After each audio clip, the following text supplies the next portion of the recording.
ಕನ್ನಡದ ಬಗ್ಗೆ ಸ್ಟೇಟ್ಮೆಂಟ್ ಕೊಟ್ಟಂತಹ ಕಮಲ್ ಹಾಸನ್ ಕ್ಷಮೆ ಕೇಳಬೇಕು ಅಂತ ಹೇಳಿ ಈಗ ರಾಜ್ಯದಲ್ಲಿ ಆಕ್ರೋಶಗಳು ಕೇಳಿ ಬರ್ತಾ ಇದೆ. ಕ್ಷಮೆ ಕೇಳೋದಕ್ಕೆ ನಕಾರ.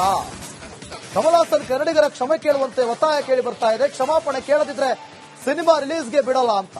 ಕ್ಷಮೆ ಕೇಳಲಿ ಬಿಡ್ಲಿ, ಸಿನಿಮಾ ರಿಲೀಸ್ ಆಗಬಾರ್ದು, ಆದ್ರೂ ನೋಡಬಾರ್ದು. ಇದು ಸ್ವಾಭಿಮಾನ ಅಂದ್ರೆ ಇದು ಅವರಿಗೆ ಹಾಗೂ ಆ ರೀತಿ ಮಾತನಾಡುವವರಿಗೆ ಪಾಠ. ನಮ್ಮ ಭಾಷೆಗೆ ಅವಮಾನ ಆಗೋದನ್ನ ಸಹಿಸಲ್ಲ. ಕ್ಷಮೆ ಕೇಳದಿದ್ರೆ ಕಮಲ್ ಫಿಲ್ಮ್ ನಿಷೇಧ ಗ್ಯಾರಂಟಿ. ಕಮಲ್ ಹಾಸನ್ ವಿರುದ್ಧ ಸಾರಾ ಗೋವಿಂದ್ ಕಿಡಿಕಾರ್ತಾ ಇದ್ದಾರೆ. ಸಾರಾ ಗೋವಿಂದ್ ಅವರೇ ಓಕೆ, ಎಲ್ಲ ಓಕೆ, ಆದ್ರೆ ಇಷ್ಟೆಲ್ಲ ಹೇಳಿದ್ಮೇಲೆ ಕ್ಷಮೆ ಕೇಳಲ್ಲ ಅಂತ ನಕಾರ ಮಾಡಿದ ಮೇಲೂ ಇನ್ನು ನೀವು ಮತ್ತೆ ಕ್ಷಮೆ ಕೇಳಿ ನಾವು ಬ್ಯಾನ್ ಮಾಡ್ತೀವಿ ಅಂತ ಹೇಳೋದಲ್ಲ. ಕೊಟ್ಟಿರೋದೇ ಸ್ಟೇಟ್ಮೆಂಟ್ ತಪ್ಪು.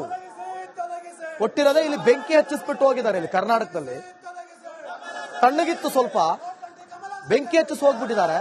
ಮತ್ತೆ ತಿರ್ಗಾ ಇನ್ನು ನಿಷೇಧ ಮಾಡ್ತೀವಿ ಅಂತ ಹೇಳೋದ್ರಲ್ಲೇ ಅಲ್ಲ. ಕ್ಷಮೆ ಕೇಳಬೇಕು ಅಷ್ಟೇ. ಆಮೇಲೆ ಪಿಕ್ಚರ್ ನೋಡೋದು ಬಿಡೋದು ಬಿಟ್ಟಿದ್ದು, ರಿಲೀಸ್ ಮಾಡೋದು ಬಿಡೋದು ಆಮೇಲೆ.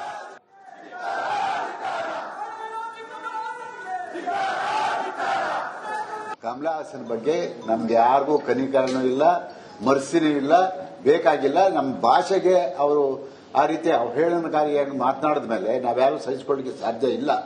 ಹಾಗಾಗಿ ಅವ್ರನ್ನ ಸಂಪರ್ಕ ಮಾಡಿ ನಿಮ್ಮ ನಿಲುವೇನು ಅಂತ ಹೇಳೋಕೆ. ತಮಿಳಿನಿಂದ ಕನ್ನಡದ ಭಾಷೆ ಹುಟ್ಟಿತು ಅಂತ ಹೇಳಿ ಆತ ಕಮಲ್ ಹಾಸನ್ಗಿನ್ನಕ್ಕಿನ್ನ ಇವತ್ತು ಕನ್ನಡಿಗರು ನಾವೆಲ್ಲ ಹೇಳ್ತಿದ್ವಿ ಅವನು ಕಮಂಗಿ ಹಾಸನ್. ಆತನಿಗೆ ತಲೆ ಸರಿ ಇಲ್ಲ ಅಂತ ಅನ್ಕೊಂತೀನಿ. ಯಾಕೆಂದ್ರೆ ರಾಜಕೀಯವಾಗಿ ನಿರ್ನಾಮ ಆಗಿದ್ದಾನೆ.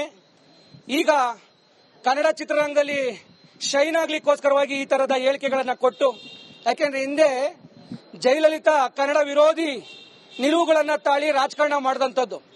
ಆ ತರದ ರಾಜಕಾರಣ ಮಾಡಲಿಕ್ಕೆ ಕನ್ನಡದ ವಿರೋಧದ ಹೇಳಿಕೆಗಳನ್ನ ಕೊಡೋದ್ರ ಮುಖಾಂತರ ತಮಿಳುನಾಡಲ್ಲಿ ರಾಜಕಾರಣ ಮಾಡೋಣ ಅನ್ನೋ ಆಸೆಯನ್ನ ಈ ಮೂರ್ಖ ಕಮಲ್ ಹಾಸನ್ ಇಟ್ಕೊಂಡಿದ್ದಾನೆ ಅಂತ ಅನ್ಕೊಂಡಿದ್ದೀನಿ. ಆದ್ರೆ ಆತನ ತಿರುಕನ ಕನಸನ್ನ ಅವನು ಕಾಣ್ಲಿ. ಆದ್ರೆ ಕನ್ನಡಿಗರ ಮಕ್ಕಳ ಭಾವನೆಯನ್ನ ಕೆಣಕುವಂತ ಕೆಲಸವನ್ನ ಇವತ್ತು ಮಾಡಿದನಲ್ಲ, ಆತನಿಗೆ ಕರ್ನಾಟಕದಲ್ಲಿ ಅವನ ಸಿನಿಮಾವನ್ನ ನಿಷೇಧಿಸ್ತಿದೀವಿ. ಅವನ ಸಿನಿಮಾವನ್ನ ಇಲ್ಲಿ ಓಡ್ಲಿಕ್ಕೆ ಬಿಡೋದಿಲ್ಲ. ಒಂದು ವೇಳೆ ಯಾರು ಡಿಸ್ಟ್ರಿಬ್ಯೂಟರ್ ಅವನ ಸಿನಿಮಾವನ್ನ ಡಿಸ್ಟ್ರಿಬ್ಯೂಷನ್ ತಗೊಂಡು ಇಲ್ಲೇನೋ ಮಾಡ್ಲಿಕ್ಕೆ ಹೊರಟ್ರೆ ಚಿತ್ರಮಂದಿರವನ್ನ ಹೊಡೆದಾಕ. ಕನ್ನಡದ ಬಗ್ಗೆ ಸ್ಟೇಟ್ಮೆಂಟ್ ಕೊಟ್ಟಂತಹ ಕಮಲ್ ಹಾಸನ್ ಕ್ಷಮೆ ಕೇಳಬೇಕು ಅಂತ ಹೇಳಿ ಈಗ ರಾಜ್ಯದಲ್ಲಿ ಆಕ್ರೋಶಗಳು ಕೇಳಿ ಬರ್ತಾ ಇದೆ. ಕ್ಷಮೆ ಕೇಳೋದಕ್ಕೆ ನಕಾರ. ಕಮಲ್ ಹಾಸನ್ ಕನ್ನಡಿಗರ ಕ್ಷಮೆ ಕೇಳುವಂತೆ ಒತ್ತಾಯ ಕೇಳಿ ಬರ್ತಾ ಇದೆ. ಕ್ಷಮಾಪಣೆ ಕೇಳದಿದ್ರೆ ಸಿನಿಮಾ ರಿಲೀಸ್ಗೆ ಬಿಡಲ್ಲ ಅಂತ.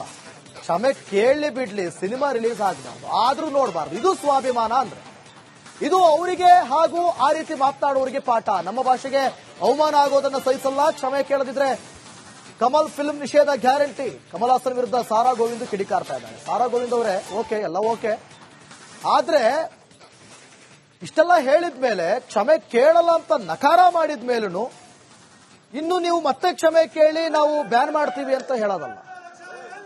ಕೊಟ್ಟಿರೋದೇ ಸ್ಟೇಟ್ಮೆಂಟ್ ತಪ್ಪು. ಕೊಟ್ಟಿರೋದೇ ಇಲ್ಲಿ ಬೆಂಕಿ ಹಚ್ಚಿಸ್ಬಿಟ್ಟು ಹೋಗಿದ್ದಾರೆ. ಇಲ್ಲಿ ಕರ್ನಾಟಕದಲ್ಲಿ ತಣ್ಣಗಿತ್ತು, ಸ್ವಲ್ಪ ಬೆಂಕಿ ಹಚ್ಚಿಸಿ ಹೋಗ್ಬಿಟ್ಟಿದ್ದಾರೆ. ಮತ್ತೆ ತಿರ್ಗಾ ಇನ್ನು ನಿಷೇಧ ಮಾಡ್ತೀವಿ ಅಂತ ಹೇಳೋದ್ರಲ್ಲೇ ಅಲ್ಲ.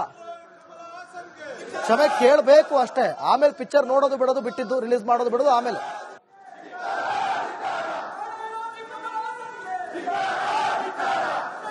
ಕಮಲ್ ಹಾಸನ್ ಬಗ್ಗೆ ನಮ್ಗೆ ಯಾರಿಗೂ ಕನಿಕರನೂ ಇಲ್ಲ, ಮರ್ಸಿನೂ ಇಲ್ಲ, ಬೇಕಾಗಿಲ್ಲ. ನಮ್ಮ ಭಾಷೆಗೆ ಅವರು ಆ ರೀತಿ ಅವಹೇಳನಕಾರಿಯಾಗಿ ಮಾತನಾಡಿದ ಮೇಲೆ ನಾವ್ಯಾರು ಸಹಿಸಿಕೊಳ್ಳಿಕ್ಕೆ ಸಾಧ್ಯ ಇಲ್ಲ.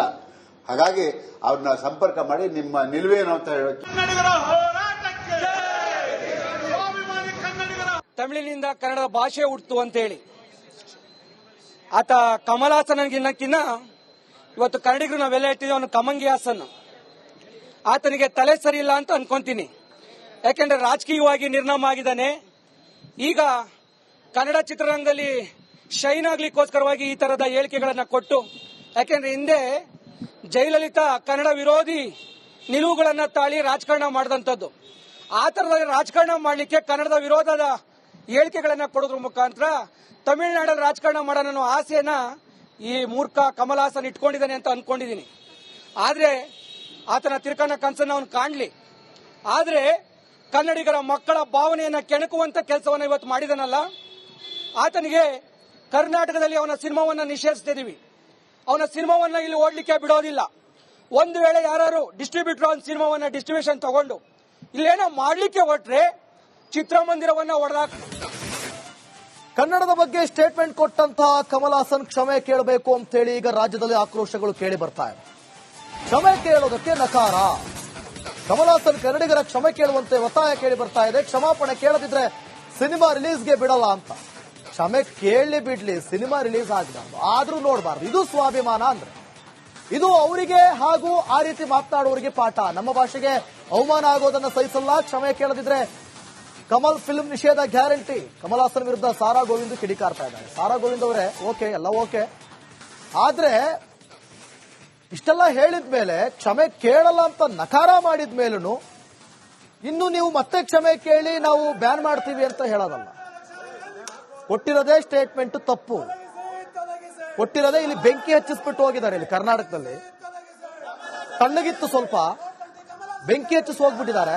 ಮತ್ತೆ ತಿರ್ಗಾ ಇನ್ನು ನಿಷೇಧ ಮಾಡ್ತೀವಿ ಅಂತ ಹೇಳೋದ್ರಲ್ಲೇ ಅಲ್ಲ. ಕ್ಷಮೆ ಕೇಳಬೇಕು ಅಷ್ಟೇ. ಆಮೇಲೆ ಪಿಕ್ಚರ್ ನೋಡೋದು ಬಿಡೋದು ಬಿಟ್ಟಿದ್ದು, ರಿಲೀಸ್ ಮಾಡೋದು ಬಿಡೋದು ಆಮೇಲೆ.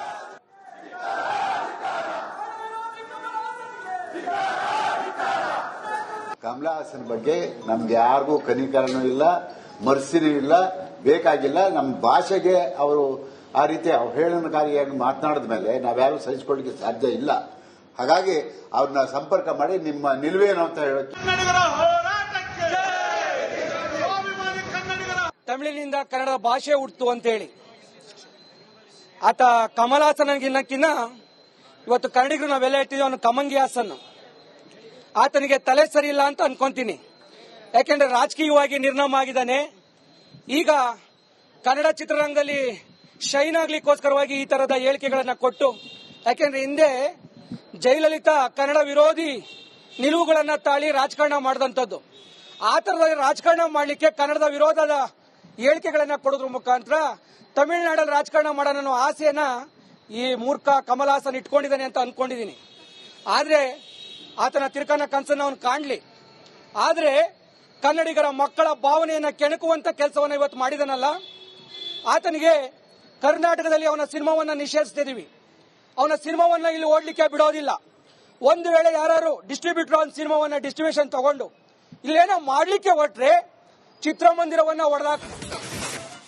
ಕನ್ನಡದ ಬಗ್ಗೆ ಸ್ಟೇಟ್ಮೆಂಟ್ ಕೊಟ್ಟಂತಹ ಕಮಲ್ ಹಾಸನ್ ಕ್ಷಮೆ ಕೇಳಬೇಕು ಅಂತ ಹೇಳಿ ಈಗ ರಾಜ್ಯದಲ್ಲಿ ಆಕ್ರೋಶಗಳು ಕೇಳಿ ಬರ್ತಾ ಇದೆ. ಕ್ಷಮೆ ಕೇಳೋದಕ್ಕೆ ನಕಾರ. ಕಮಲ್ ಹಾಸನ್ ಕನ್ನಡಿಗರ ಕ್ಷಮೆ ಕೇಳುವಂತೆ ಒತ್ತಾಯ ಕೇಳಿ ಬರ್ತಾ ಇದೆ. ಕ್ಷಮಾಪಣೆ ಕೇಳದಿದ್ರೆ ಸಿನಿಮಾ ರಿಲೀಸ್ಗೆ ಬಿಡಲ್ಲ ಅಂತ.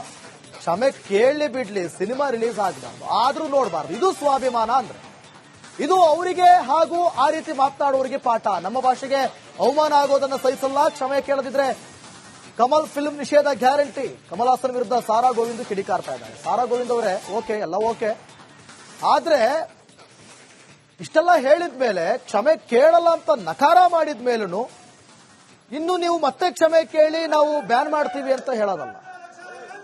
ಕೊಟ್ಟಿರೋದೇ ಸ್ಟೇಟ್ಮೆಂಟ್ ತಪ್ಪು. ಕೊಟ್ಟಿರೋದೇ ಇಲ್ಲಿ ಬೆಂಕಿ ಹಚ್ಚಿಸ್ಬಿಟ್ಟು ಹೋಗಿದ್ದಾರೆ. ಇಲ್ಲಿ ಕರ್ನಾಟಕದಲ್ಲಿ ತಣ್ಣಗಿತ್ತು, ಸ್ವಲ್ಪ ಬೆಂಕಿ ಹಚ್ಚಿಸಿ ಹೋಗ್ಬಿಟ್ಟಿದ್ದಾರೆ. ಮತ್ತೆ ತಿರ್ಗಾ ಇನ್ನು ನಿಷೇಧ ಮಾಡ್ತೀವಿ ಅಂತ ಹೇಳೋದ್ರಲ್ಲೇ ಅಲ್ಲ. ಕ್ಷಮೆ ಕೇಳಬೇಕು ಅಷ್ಟೇ. ಆಮೇಲೆ ಪಿಕ್ಚರ್ ನೋಡೋದು ಬಿಡೋದು ಬಿಟ್ಟಿದ್ದು, ರಿಲೀಸ್ ಮಾಡೋದು ಬಿಡೋದು ಆಮೇಲೆ.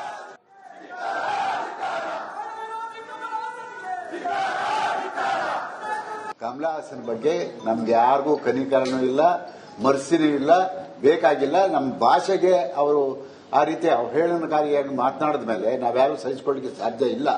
ಹಾಗಾಗಿ ಅವ್ರನ್ನ ಸಂಪರ್ಕ ಮಾಡಿ ನಿಮ್ಮ ನಿಲುವೇನು ಅಂತ ಹೇಳಕ್ಕೆ. ತಮಿಳಿನಿಂದ ಕನ್ನಡ ಭಾಷೆ ಹುಟ್ಟಿತು ಅಂತೇಳಿ ಆತ ಕಮಲ್ ಹಾಸನ್ಗಿನ್ನಕ್ಕಿನ್ನ ಇವತ್ತು ಕನ್ನಡಿಗರು ನಾವೆಲ್ಲ ಇಟ್ಟಿದ್ವಿ ಅವನು ಕಮಂಗಿ ಹಾಸನ್. ಆತನಿಗೆ ತಲೆ ಸರಿ ಇಲ್ಲ ಅಂತ ಅನ್ಕೊಂತೀನಿ. ಯಾಕೆಂದ್ರೆ ರಾಜಕೀಯವಾಗಿ ನಿರ್ನಾಮ ಆಗಿದ್ದಾನೆ. ಈಗ ಕನ್ನಡ ಚಿತ್ರರಂಗದಲ್ಲಿ ಶೈನ್ ಆಗ್ಲಿಕ್ಕೋಸ್ಕರವಾಗಿ ಈ ತರದ ಹೇಳಿಕೆಗಳನ್ನ ಕೊಟ್ಟು, ಯಾಕೆಂದ್ರೆ ಹಿಂದೆ ಜಯಲಲಿತಾ ಕನ್ನಡ ವಿರೋಧಿ ನಿಲುವುಗಳನ್ನ ತಾಳಿ ರಾಜಕಾರಣ ಮಾಡಿದಂಥದ್ದು. ಆ ತರದ ರಾಜಕಾರಣ ಮಾಡಲಿಕ್ಕೆ ಕನ್ನಡದ ವಿರೋಧದ ಹೇಳಿಕೆಗಳನ್ನ ಕೊಡೋದ್ರ ಮುಖಾಂತರ ತಮಿಳುನಾಡಲ್ಲಿ ರಾಜಕಾರಣ ಮಾಡೋಣ ಅನ್ನೋ ಆಸೆಯನ್ನ ಈ ಮೂರ್ಖ ಕಮಲ್ ಹಾಸನ್ ಇಟ್ಕೊಂಡಿದ್ದಾನೆ ಅಂತ ಅನ್ಕೊಂಡಿದ್ದೀನಿ. ಆದ್ರೆ ಆತನ ತಿರುಕನ ಕನಸನ್ನ ಅವನು ಕಾಣ್ಲಿ. ಆದ್ರೆ ಕನ್ನಡಿಗರ ಮಕ್ಕಳ ಭಾವನೆಯನ್ನ ಕೆಣಕುವಂತ ಕೆಲಸವನ್ನ ಇವತ್ತು ಮಾಡಿದನಲ್ಲ, ಆತನಿಗೆ ಕರ್ನಾಟಕದಲ್ಲಿ ಅವನ ಸಿನಿಮಾವನ್ನ ನಿಷೇಧಿಸ್ತಿದೀವಿ. ಅವನ ಸಿನಿಮಾವನ್ನ ಇಲ್ಲಿ ಓಡ್ಲಿಕ್ಕೆ ಬಿಡೋದಿಲ್ಲ. ಒಂದು ವೇಳೆ ಯಾರು ಡಿಸ್ಟ್ರಿಬ್ಯೂಟರ್ ಒಂದು ಸಿನಿಮಾವನ್ನ ಡಿಸ್ಟ್ರಿಬ್ಯೂಷನ್ ತಗೊಂಡು ಇಲ್ಲೇನೋ ಮಾಡ್ಲಿಕ್ಕೆ ಹೊರಟ್ರೆ ಚಿತ್ರಮಂದಿರವನ್ನ ಹೊಡೆದಾಕ